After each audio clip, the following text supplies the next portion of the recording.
Hello friends, क्या आपको पता है इंडिया का ride hailing sector is one of the toughest to be in. इसमें दो बहुत बड़ी कंपनीज लगभग एक डेकेड से ज्यादा से बिजनेस करती आ रही हैं और उस पूरे पीरियड में उन्होंने बिलियंस ऑफ डॉलर्स रेज और स्पेंड किए हैं। मगर क्या आपको पता है दोनों ही कंपनीज ने आज तक कोई भी प्रॉफिट जनरेट नहीं किया है। मगर इसका मेन ये कारण है कि इन दोनों ही कंपनीज को पूरा मार्केट स्क्रैच से बिल्ड करना पड़ा, जिसके लिए उन्हें ड्राइवर्स और कस्टमर्स दोनों को मोटिवेट करना पड़ा। इसी वजह से उन्हें इस चीज में समय और पैसा दोनों लगाना पड़ा। तभी एक इंडियन कंपनी ने एक इंडियन सॉल्यूशन को ढूंढा इस मोबिलिटी बिजनेस के लिए। देखिए, इंडिया एक टू व्हीलर मार्केट है जहां 75% of vehicles are two wheelers.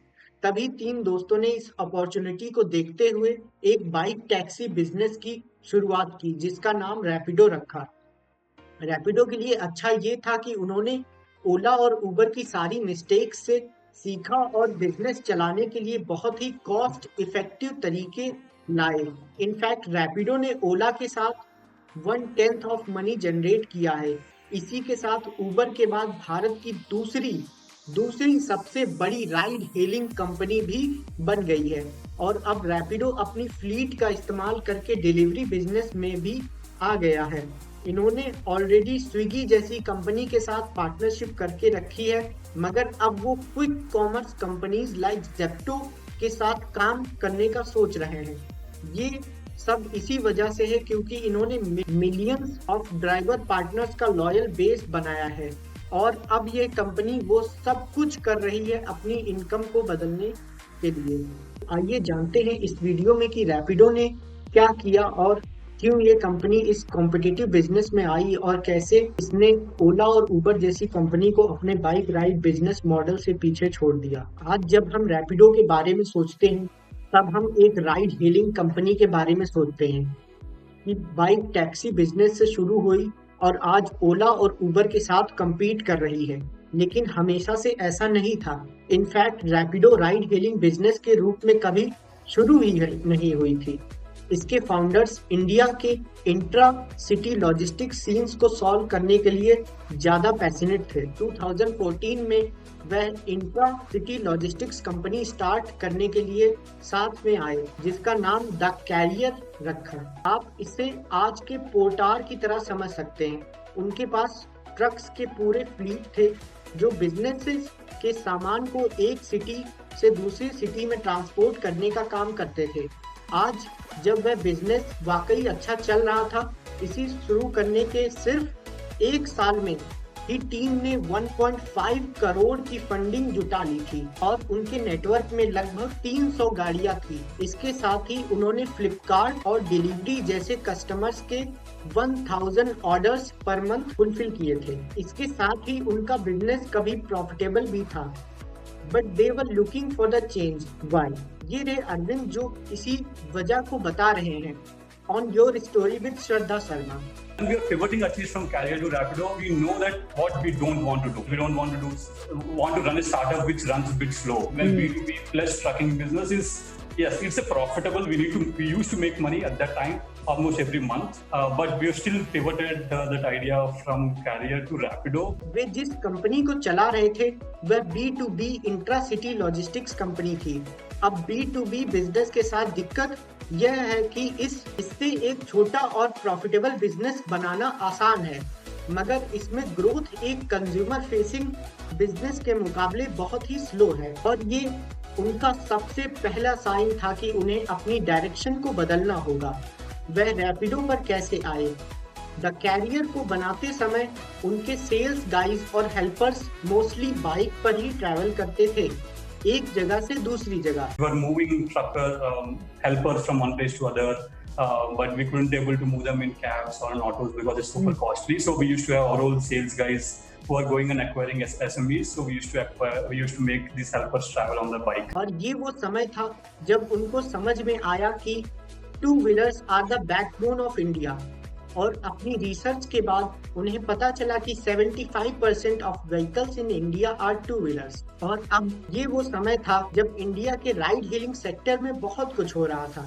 ये वो साल था जब ओला जैसी कंपनी यूनिकॉर्न बनी और उसी साल टैक्सी फॉर श्योर को $200 मिलियन की डील में एक्वायर कर लिया। ये डील उस समय की इंडियन स्टार्टअप इकोसिस्टम की सबसे बड़ी डील थी। इसके साथ उबर जैसी कंपनी, जो कि एक यूएस बेस्ड कंपनी है, वो इंडिया में आकर मिलियंस ऑफ डॉलर्स स्पेंड कर रही थी अपने कैब हेलिंग बिजनेस को एक्सपेंड करने के लिए। And so the three founders started connecting the dots. उनकी फर्स्ट इंसाइट थी कि ये सेक्टर जल्द ही बहुत ही बड़ा बनने वाला है। जैसा कि मैंने आपको पहले भी बताया, ओला एक यूनिकॉर्न बन चुकी थी। उसके साथ ही ये मार्केट ग्रो कर रहा था 40 to 50% एनुअली।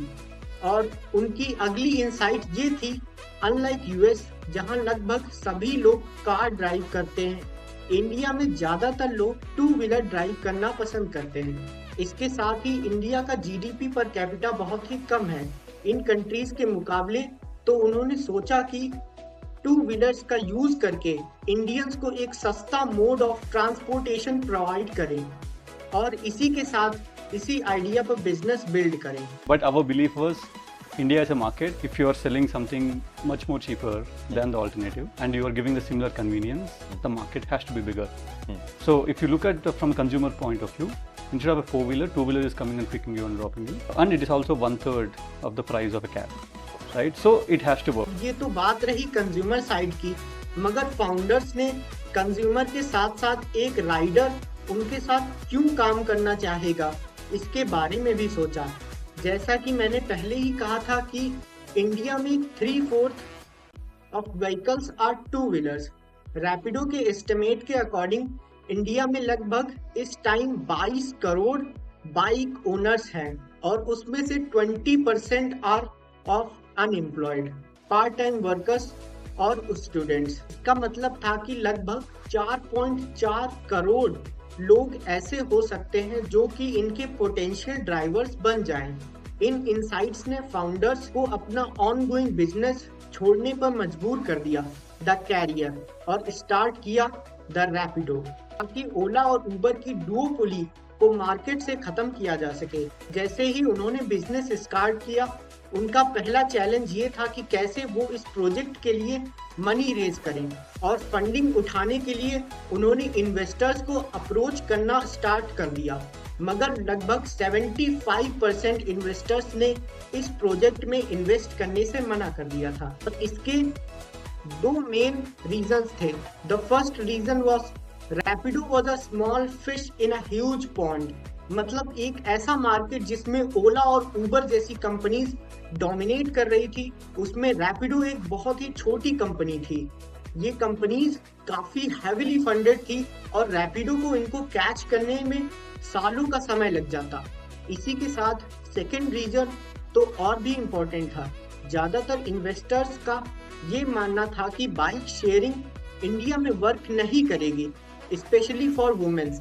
वो एक स्ट्रेंजर की बाइक के पीछे बैठना पसंद नहीं करेंगी। ये दोनों ही रीजंस काफी जेन्युइन थे, मगर फाउंडर्स को अपने आइडिया पर यकीन था और उन्हें ये लगता था कि समय के साथ ये प्रॉब्लम सॉल्व कर लेंगे। ज्यादातर वीसीज से रिजेक्ट होने के बाद उन्होंने एंजल इन्वेस्टर्स को अप्रोच करना स्टार्ट कर दिया। 2016 में वे सक्सेसफुल रहे angel investors like Anupam Mittal, Gaurav Munjal and Kunal Bahl से फंडिंग लेने में। मगर इनमें से एक ऐसा इन्वेस्टर था जो कि काफी क्रूशियल था, जिसने रैपिडो का पूरा फ्यूचर ही बदल दिया। वो इंसान थे पवन मुंजाल, इंडिया की largest two wheeler manufacture company Hero MotoCorp के सीईओ।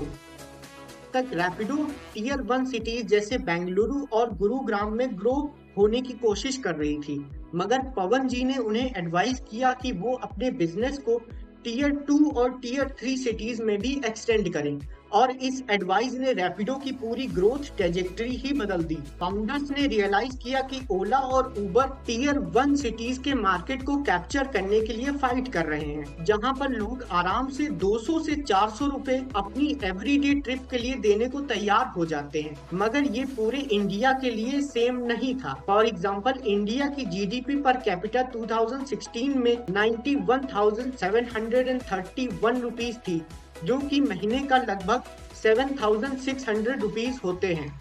और ये एवरेज कब है, जब आप टीयर 1 सिटीज को निकाल दें तो ये और भी कम हो जाएगा। और इसी से उन्हें ये पता चला कि एक एवरेज इंडियन इन सिटीज में ऐसी ट्रिप्स को अफोर्ड नहीं कर सकता है।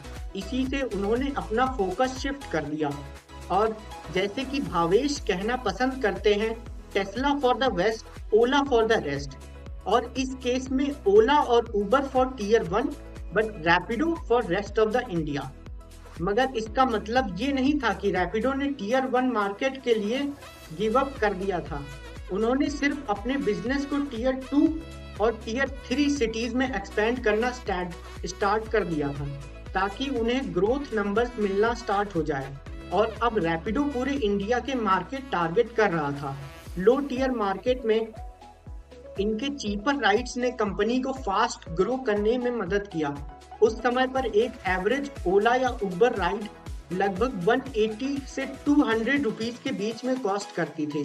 एक रैपिडो राइड वहीं 60 से 65 रुपीस के बीच में पड़ती थी। और ऊपर से बाइक में काफी बेनिफिट्स भी होते हैं। प्राइस के अलावा वो कैब्स के मुकाबले ज्यादा फास्ट होती हैं। जहां कैब्स ट्रैफिक में अटक जाती हैं, वहीं बाइक्स आराम से ट्रैफिक को पार कर लेती हैं। और ये बातें दिल्ली और मुंबई और बेंगलुरु जैसी सिटीज के लिए कॉमन है। बाइक टैक्सी ना ही सिर्फ चीपर बल्कि quicker mode of transportation provide करती है। तो दोस्तों, इसी तरह रैपिडो ने टीयर 1 सिटीज और टीयर 2, टीयर 3 सिटीज में सक्सेसफुली ग्रो किया, बिना ओला या उबर से compete किए। एक तरफा रैपिडो की इस ग्रोथ पर नजर डालिए। 2016 में वह दिन के 500 राइड्स करते थे, जो कि 2017 में बढ़कर 3,500 राइड्स पर डे हो गए। फिर 2018 में 30,000 हो गए और 2020 में यही number 5 lakh rides per day तक पहुंच गया। और यही वो टाइम था जब ओला और उबर की ग्रोथ इंडिया में स्लो डाउन होना स्टार्ट हो गई थी। ये देखिए इस चार्ट को। अकॉर्डिंग टू ओला और उबर के ग्रोथ नंबर्स पैंडेमिक के पहले ही डिक्लाइन होना स्टार्ट कर दिए थे। और इसका कारण ये हो सकता था कि उन्होंने अपनी डिमांड को टीयर 1 सिटीज तक ही सीमित रखा। मार्च 2024 में टोटल नंबर ऑफ राइड्स जो ओला और उबर पर डे कर रहे थे वह लगभग 32 लाख थे। और ये नंबर है उनके 2019 के peak number of rides per day का, जो कि 36 लाख है। वहीं रैपिडो लगातार ग्रो करता चला जा रहा था। 2020 में वह 5 लाख राइड्स पर डे कर रहा था। अब यह नंबर बढ़ के 16.5 लाख राइड्स पर डे तक पहुंच चुका था। अगर आप इसे कंपेयर करें बाकी दो कंपनी से, तो इसने ओला को ऑलरेडी बीट कर दिया था और अब यह सिर्फ उबर से पीछे थी। तो अब तक हमें इसी की बात कर ली, क्यों रैपिडो अपने कंज्यूमर्स के बीच जीत रहा है। इसका कारण है कि ये फास्टर और चीपर है। मगर रैपिडो की इस क्रेजी ग्रोथ का एक और कारण है, और वो है इनके ड्राइवर सेटिस्फैक्शन। जब ओला और उबर स्टार्ट हुए थे तब उन्होंने अपने ड्राइवर्स को बहुत कुछ प्रॉमिस किया था। आप इस न्यूज़ आर्टिकल को देखिए, जहां ओला अपने ड्राइवर्स को 2 BHK फ्लैट ऑफर कर रहा है बेंगलुरु में, और फॉरेन ट्रिप्स, और यहां तक कि उनके कार्स की डाउन पेमेंट भी ऑफर कर रहा है। इसके साथ ये कंपनीज 1 लाख रुपए पर मंथ की इनकम भी प्रॉमिस कर रहे हैं। और इसी चीज से इंस्पिरेशन लेकर बहुत लोगों ने अपनी सिक्योर्ड जॉब्स को छोड़कर इन कंपनीज के लिए कैब ड्राइव करना स्टार्ट कर दिया। मगर बात ये थी कि ये समय इन कंपनीज का कैश बर्निंग फेज था, जिसका मकसद ये था कि उन्हें ज़्यादा से ज़्यादा ड्राइवर्स हायर कर लेने हैं। जब समय आया इनके पैसे कमाने का, तब इन कंपनीज ने अपने कमीशन को 40% से बढ़ा दिया, जो कि पहले 10% था, जिसकी वजह से ड्राइवर्स की इनकम सिग्निफिकेंटली ड्रॉप हुई है। और ये एक मेन रीजन है क्यों इनके ड्राइवर्स नाराज हैं। वहीं रैपिडो ने अपने ड्राइवर्स से ज़्यादा रियलिस्टिक प्रॉमिसेस किए। उन्होंने रैपिडो को ऐसा मार्केट किया कि एक तरीका है उनके एक्स्ट्रा पैसे कमाने का, लाइक अ साइड गिग। तो इसका मतलब अगर किसी के पास एक बाइक है और फ्री टाइम है तो वो रैपिडो ड्राइवर बनने के लिए एलिजिबल है और कुछ एक्स्ट्रा पैसे भी कमा सकता है। To give you a rough idea, Rapido का गोल था कि उनके ड्राइवर्स लगभग 70 to 75 रुपीज पर आवर कमाएंगे उनके एक्सपेंसेस निकालने के बाद।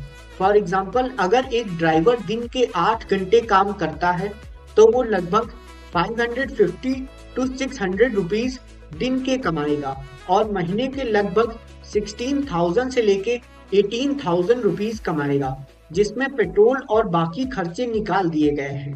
तो यहाँ पर ऐसा था कि अगर कोई अनएम्प्लॉयड है तो वो भी काम कर सकता है, या फिर जो जॉब कर रहा है वो एक एक्स्ट्रा इनकम के लिए ये काम कर सकता है। अगली चीज जो रैपिडो ने करी वह थी इंस्टेंट पेमेंट्स। देखो, पहले ओला और उबर अपने कस्टमर्स से सीधा पैसे लेते थे और ड्राइवर्स को वीकली बेसिस पे पेमेंट करते थे। ये चीज ड्राइवर्स को पसंद नहीं थी क्योंकि कई बार उनके पास पेट्रोल या टोल टैक्स जैसे खर्चों के लिए पैसे नहीं होते थे। लेकिन रैपिडो ने इससे सीखा और अपने ड्राइवर्स को अलाउ किया कि वो कस्टमर्स से डायरेक्टली पेमेंट ले सकते हैं।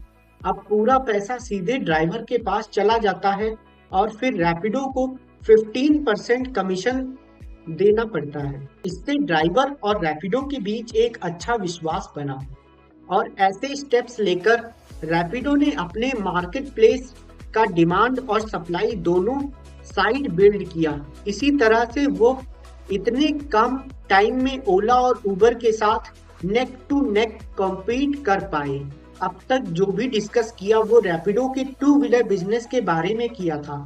हाँ, उन्होंने बाइक से स्टार्ट किया, पर पैंडेमिक के बाद पहले ऑटो रिक्शा में एक्सपैंड किया, अब वो कैब हेलिंग में भी आ चुके हैं। बेसिकली रैपिडो ने पहले एक ऐसी कैटेगरी शुरू की जो कोई नहीं कर रहा था, उसमें एक सक्सेसफुल बिजनेस बनाया। अब वो हैवी टिकट साइज सेगमेंट में एंट्री ले रहे थे। बाइक सेगमेंट में Rapido average 8 rupees per kilometre charge करता था, लेकिन ऑटो रिक्शाज में यही 14 से 16 रुपीज था, जो उनके रेवेन्यू पर यूजर को लगभग डबल कर देता है। और बाइक्स की तरह रैपिडो ने यहाँ भी एक डिफरेंट मॉडल अप्लाई किया। जैसा हमें पहले डिस्कस किया था, ड्राइवर्स ओला और उबर के हाई कमीशन और डिलेड पेमेंट्स से खुश नहीं थे, इसलिए रैपिडो ने एक 0 कमीशन मॉडल पर काम करना शुरू किया। यहाँ पर उन्होंने हर राइड पे कमीशन चार्ज नहीं किया, बल्कि एक फिक्स्ड पेमेंट मॉडल लेकर आए। मतलब चाहे ऑटो ड्राइवर कितनी भी राइड्स करे, उसे बस एक फिक्स्ड अमाउंट देना होता है, जो दिन के 9 रुपए से लेकर 29 रुपीज के बीच में वेरी करता था। और ये मॉडल रैपिडो ने एक्चुअली नमा यात्री से बोरो किया था, जबकि नमा यात्री सिर्फ बेंगलुरु तक ही लिमिटेड था। रैपिडो ने इस मॉडल को उन सभी सिटीज में सक्सेसफुली इम्प्लीमेंट किया जहां वो प्रेजेंट थे। ये मॉडल कंपनी के लिए इतना सक्सेसफुल रहा कि आज रैपिडो का रेवेन्यू 3 व्हीलर्स से 2 व्हीलर्स के रेवेन्यू को भी सरपास कर चुका है। अगर उनके टोटल रेवेन्यू पर नजर डाली जाए तो इसका इम्पैक्ट दिखाई देता है कि 2020 तक रैपिडो सिर्फ बाइक सेगमेंट में था, और भले ही वो उस सेगमेंट में मार्केट लीडर था, उनका रेवेन्यू सिर्फ 42.6 करोड़ रुपीस था। लेकिन ऑटो सेगमेंट में इंटर होने के बाद अगले 3 सालों में उनका रेवेन्यू 10 टाइम्स ग्रो किया था। तो ये स्ट्रैटेजी क्लियरली काम कर रही थी, और अब रैपिडो ओला और उबर के होम टर्फ यानी कैब राइड्स में भी एंट्री ले चुका है। 2 व्हीलर्स और 3 व्हीलर्स की तरह रैपिडो ने यहाँ भी एक नया मॉडल लेकर आए। हर राइड पर कमीशन चार्ज करने की बजाय रैपिडो ने सिर्फ 500 रुपीज पर मंथ का फिक्स्ड पेमेंट ले रहे थे, जो भी तभी जब ड्राइवर की मंथली इनकम 10,000 रुपीज तक पहुंच चुकी है। ये मॉडल भी अच्छे से काम कर रहा था। हैदराबाद में जहां रैपिडो ने सबसे पहले कैब राइड शुरू की, वहां वो ऑलरेडी 23 से 25% मार्केट शेयर कैप्चर कर चुके हैं। और यहाँ एक इंटरेस्टिंग चीज है, रैपिडो के लिए साइन अप करने वाले ड्राइवर्स में से 15% नए हैं जो पहले इस प्रोफेशन में नहीं थे। मतलब रैपिडो का मॉडल उन लोगों को भी अपील कर रहा है जो पहले इस इंडस्ट्री में आने से हेजिटेट कर रहे थे अब तक। तो ऐसा लगता है कि जो भी रैपिडो करने की कोशिश कर रहा है वह सक्सेसफुल रहा है। और फ्रैंकली मैंने भी ये फील किया जब मैं इस वीडियो की स्क्रिप्ट लिख रहा था और जब मैंने काफी आर्टिकल्स पढ़े और फाउंडर्स के इंटरव्यू देखे, तो मुझे रियलाइज हुआ कि उनका रैपिडो के साथ अप्रोच बिल्कुल अलग है। और ऑनेस्टली मैं चाहूंगा कि तुम CEO अरविंद शंकर का ये पॉडकास्ट जरूर देखो ताकि तुम समझो कि मैं क्या कहना चाह रहा हूँ। इस पॉडकास्ट में अरविंद हर तीसरी लाइन में ड्राइवर्स के पेन पॉइंट्स के बारे में बात करते हैं, जो ये दिखाता है कि वो बिजनेस ओला और उबर से कम्पीट करने के लिए नहीं बल्कि ड्राइवर्स की लाइफ में एक फंडामेंटल चेंज लाने के लिए कर रहे हैं। We don't even call our drivers as drivers, we call them captains. I don't think they're drivers. They are someone who want to make extra money, either underemployed or unemployed. Okay. When I say underemployed, minimum wages in India is anywhere closer to 10,000 to 14,000 rupees per month. Yes. Take a security guard who makes around 13,000 to 14,000 rupees a month. If you look at his salary after 5 years or 6 years, he just get replaced from one company to other company. Similar his salary will not increase. Yeah. As a delivery boy or as a Rapido captain, maybe you can increase your earnings from 20,000 to if you are maybe experienced on how do you know how to behave with the customer. So you can 10-20% extra. Yeah, exactly right. So but if you want to go to the leagues of 30,000-40,000 rupees, it is very difficult. Maybe you give off your two-wheeler and buy a three-wheeler. From 20,000 it goes to 26,000. You give off three-wheeler and go to four-wheeler, maybe it goes to 30,000. But मैं इस podcast का link इस video के description में डाल दे रहा हूँ, तो feel free to watch it after इस वीडियो के बाद। एक और इम्पोर्टेंट चीज जो मैं इसको सुनते हुए समझ में आया वो ये था कि ओला और उबर कस्टमर को माइंड में रखकर काम कर रहे थे, बल्कि रैपिडो अपने ड्राइवर्स को माइंड में रख के काम कर रहा था। एक्चुअली इसी पॉडकास्ट में अरविंद ने मेंशन किया कि उनकी टीम 80% ड्राइवर साइड पे काम करती है और 20% कस्टमर साइड को देखती है, और ये ड्राइवर पर फोकस ही रैपिडो को नए फ्रंटियर्स तक एक्सपैंड करने में मदद कर रहा है। कोविड लॉकडाउन के समय जब उनके ड्राइवर्स के पास ज्यादा काम नहीं था, रैपिडो ने बिग बास्केट और बिग बाजार जैसी कंपनीज के साथ पार्टनरशिप की ताकि वो कस्टमर्स तक उनके गुड्स डिलीवर कर सके। उन्होंने दिल्ली और कर्नाटका की स्टेट गवर्नमेंट के साथ भी पार्टनरशिप की कोविड रिलीफ आइटम्स डिलीवर करने के लिए। रैपिडो के पास एक ड्राइवर्स की फ्लीट है और जब भी उन्हें लगता है कि ड्राइवर्स के लिए एक्स्ट्रा पैसे कमाने का मौका है, कंपनी उन्हें ये करने देती है। कोविड के दौरान गुड्स डिलीवरी का ये एक्सपेरिमेंट इतना सक्सेसफुल रहा कि 2022 में रैपिडो ने स्विगी के साथ पार्टनरशिप की ताकि उनके फूड ऑर्डर्स कुछ आवर्स में डिलीवर हो सके। फॉर एग्जांपल सुबह 8 से 12 का और शाम 5 से 8 रैपिडो ड्राइवर्स के पीक टाइम होते हैं, क्योंकि तब लोग काम और स्टडीज के लिए ट्रैवल करते हैं, लेकिन बाकी टाइम में उनके ड्राइवर पार्टनर्स के पास काम कम होता है। इसी वजह से स्विगी के साथ ये पार्टनरशिप शुरू हुई। स्विगी ने तो रैपिडो में इन्वेस्ट भी किया है उनकी मैसिव फ्लीट का यूज करने के लिए, और अब रैपिडो सोच रहा है कि अगला सेगमेंट क्या हो सकता है जिसमें वो एक्सपैंड कर सकते हैं, और उनको लगता है कि क्विक कॉमर्स वो सेगमेंट है। रिसेंटली रिपोर्ट्स आए हैं कि रैपिडो ज़ेप्टो के साथ डिस्कशन में है ताकि वो उनकी डिलीवरीज में हेल्प कर सके।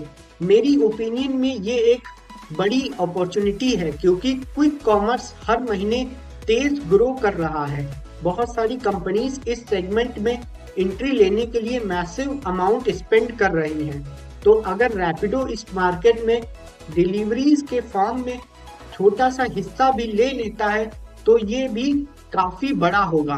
अब तक हमने वह सब डिस्कस किया जो रैपिडो सही कर रहा था, लेकिन कुछ एरियाज है जहां कंपनी बिग टाइम स्ट्रगल कर रही है और इसमें से कुछ काफी सीरियस चैलेंजेस हैं। पहला है सेफ्टी कंसर्न्स। रिसेंटली एक यूजर ने एक वीडियो पोस्ट किया जिसमें एक रैपिडो ड्राइवर बाइक चलाते वक्त यूट्यूब देख रहा था। ये वीडियो वायरल हो गया। अब ये सिर्फ रैपिडो ड्राइवर तक लिमिटेड नहीं है, लेकिन बात ये है कि रैपिडो ने बाइक टैक्सीज का ये सेगमेंट क्रिएट किया है। अगर कुछ गलत होता है तो वो सिर्फ रैपिडो की इमेज को नहीं बल्कि bike taxi segment overall tarnish हो सकता है। दूसरा इशू है lenient driving on boarding. Rapido का ऑन बोर्डिंग प्रोसेस इसीलिए क्रिटिसाइज हो रहा है क्योंकि ये काफी क्विक और इजी है। ड्राइवर्स रिपोर्टेडली मिनिमम वेरिफिकेशन के साथ प्लेटफॉर्म पे आ जाते हैं। रैपिडो कैप्टन बनने के लिए सिर्फ ड्राइविंग लाइसेंस, व्हीकल रजिस्ट्रेशन और आधार या पैन नंबर चाहिए होता है और ये प्रोसेस कुछ ही मिनट्स में कंप्लीट हो जाता है।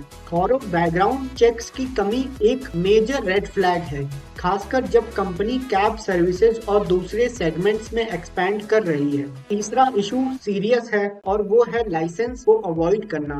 देखो, रैपिडो क्लेम करता है कि वो एक कैब एग्रीगेटर नहीं है बल्कि एक सॉफ्टवेयर प्रोवाइडर है, जिसकी वजह से वो रीजनल ट्रांसपोर्ट लाइसेंसिंग रिक्वायरमेंट्स को बाईपास कर लेता है और यह जब तक ये लूप होल उनके लिए काम कर रहा है यह उनको वनरेबल छोड़ देता है।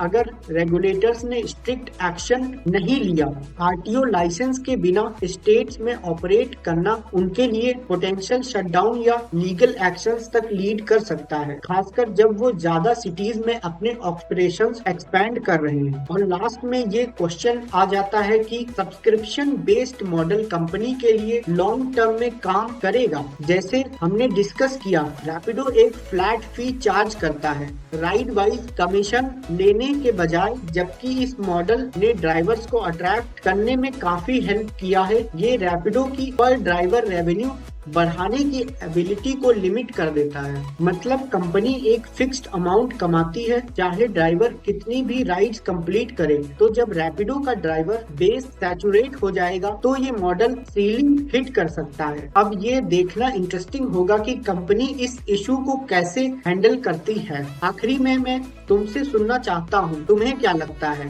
रैपिडो की इस क्रेजी जर्नी के बारे में? क्या तुम्हें लगता है कि उनका यूनिक ड्राइवर फ्रेंडली मॉडल उन्हें लॉन्ग टर्म में मदद करेगा? ये इसमें कुछ फंडामेंटल प्रॉब्लम्स हैं। मुझे अपने थॉट्स कमेंट्स में बताइए और मैं आपको अगली वीडियो में मिलता हूँ। बाय।